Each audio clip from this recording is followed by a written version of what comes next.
Alright guys, here is a review lesson on exponents. Now at some point or another you should have been taught about exponents. You should know these rules, but maybe you do, maybe you don't, and so here's your chance to get to see that. So first thing we're going to look at is what do you do if you have, so these are rules. This is rule number 1, okay, the properties of exponents. Let's say you have x to the n times x to the m.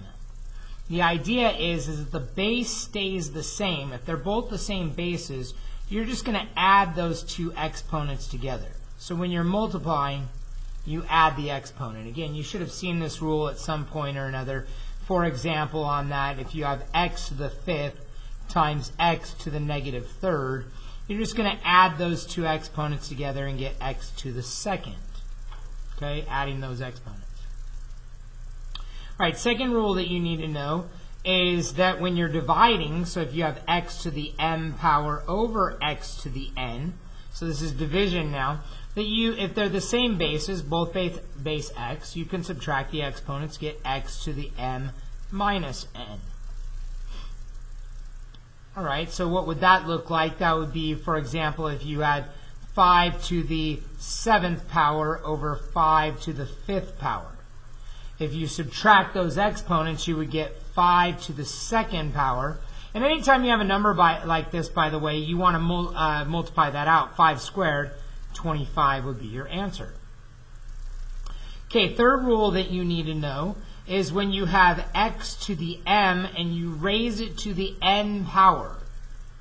So here we are going to multiply the exponents. This is a power raised to a power. So this is going to be x to the m times n. All right, and that's going to be our answer there. So, for example, if I have a to the 4th to the 3rd, I'll multiply those exponents because it's power to a power. So 4 times 3 is 12. We'll get a to the 12th power. Okay, you've seen these rules before. I'm hoping that you are familiar with them. Okay, fourth rule that you need to know is anything to the 0 power is 1. So anything to the 0 power. So you might have a whole bunch of stuff, x to the 3rd, y to the 5th, all of that to the 0 power. That answer is going to be 1. Okay, fifth thing that you need to know is that anytime you have a negative exponent, negative exponents are not allowed. So if they're in the bottom, you'll move them to the top. If they're in the top, you'll move them down to the bottom. Okay, so if it's up here in the top, a negative exponent, you'll just drop the whole thing to the bottom, make the exponent positive. You've seen that before. Or you could see it this way, possibly, where you have 1 over a to the negative n. See, the negative is in the bottom. You'll just bring all that up to the top and make it a to the positive n. All right? And lastly, a negative exponent flips a fraction. So negative exponents flip fractions. So you might have a to the 2nd over b to the 3rd, but it's to the negative 1st power. That's going to flip that whole fraction over. And what it's going to do is it's going to make it b to the 3rd over a squared to the positive 1st. If this was a 5, then it'd be to the 5th power, but you'd still flip that fraction over. All right, so let's do a few of these examples here together, and let's kind of see what you know and what you don't know. We'll work through these even ones, and then you will later do the odd ones.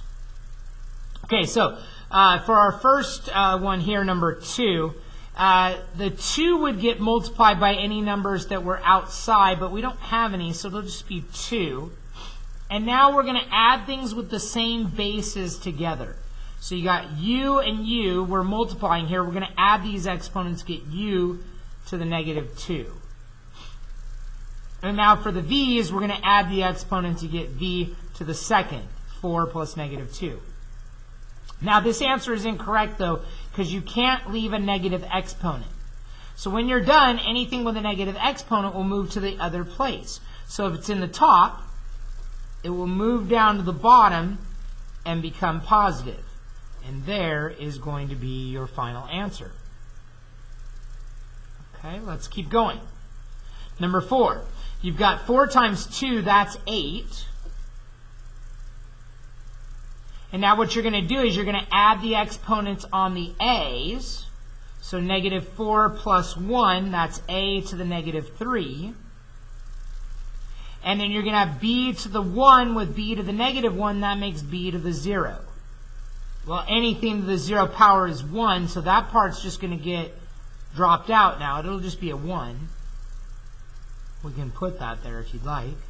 And now this a to the negative third is a problem. You can't have that, so what you're going to have is 8 over a to the positive third.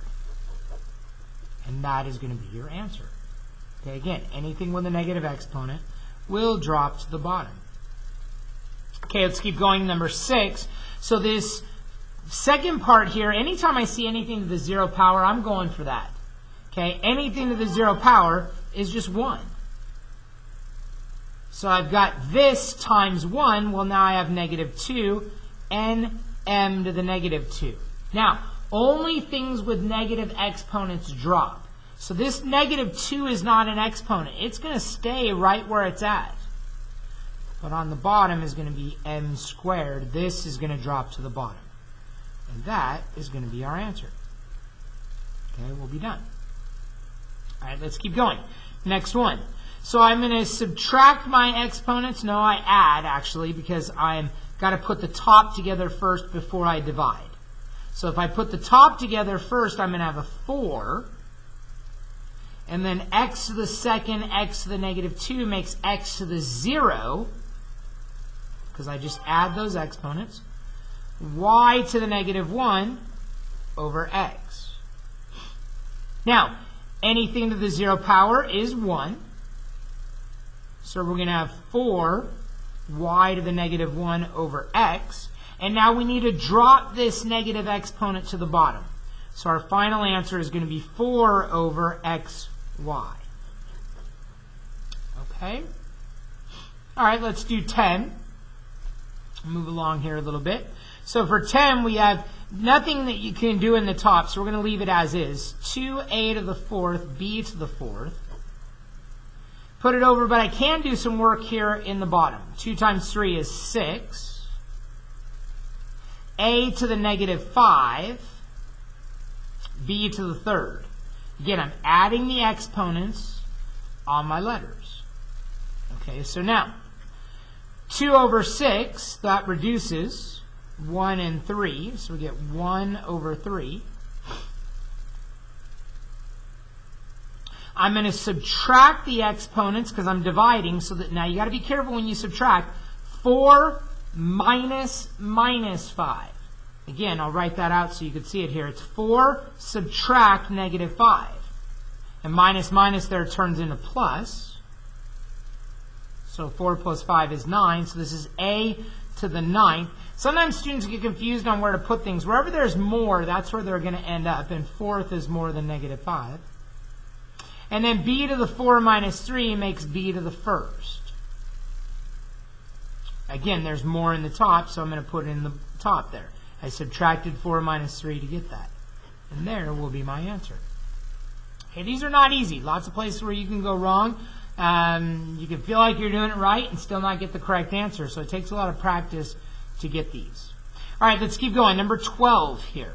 So what I'm going to do here on number 12 is I am going to first start inside the parentheses as much as I can. And then last I'll do the squared. So I'm going to give this negative 3, this power to a power property.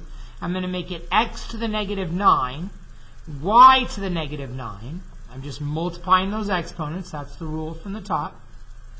Times 2y to the 3rd, still up there, over 2x squared y to the negative 1.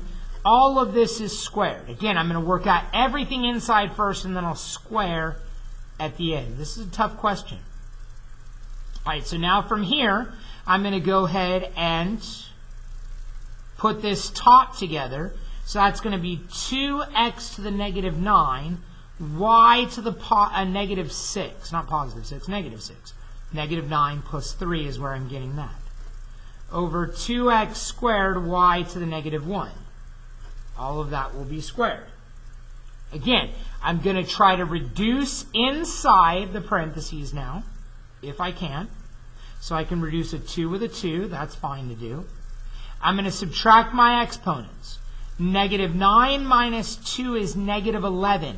Wherever there are more, that's where you're going to put it, and it's always going to be positive. So negative 9 minus 2 is negative 11. We're going to put it in the bottom and make it positive because 2 is more than negative 9. Negative 6 minus 1. You got to be careful when you subtract. Negative 6 minus 1 is negative 5. We're going to put it in the bottom and make it positive because there's more in the bottom. There's nothing left on top, so we're going to put a 1 up there. And we still have the squared. To finish this off now, you square every single part. So you're going to have 1 over x to the 22, 11 times 2, y to the 10, 5 times 2. Okay? All right, so that's going to give you a nice start on this. You may find that you struggle a little bit with this. You may want to come to my tutoring on Monday after the second period check-in. So I'll have the Zoom open. You can come in. I definitely would be glad to help you with some of these because some of these are kind of hard to get the answers to. All right? Okay, so what I want you to do is I want you to try to attempt to do the odds on this. So you're going to do the odds. You're going to work on them. You're going to submit. But again, if you're getting stuck, you're having problems, come to tutoring on Monday, and I will give you some help. All right, so get this done. Get it submitted on Canvas. I'll get you the credit for it. Okay, you can do this on Monday if you'd like. Actually, really, you can do it any day leading into Monday that you'd like. Over the weekend is fine, too. All right, have a good day.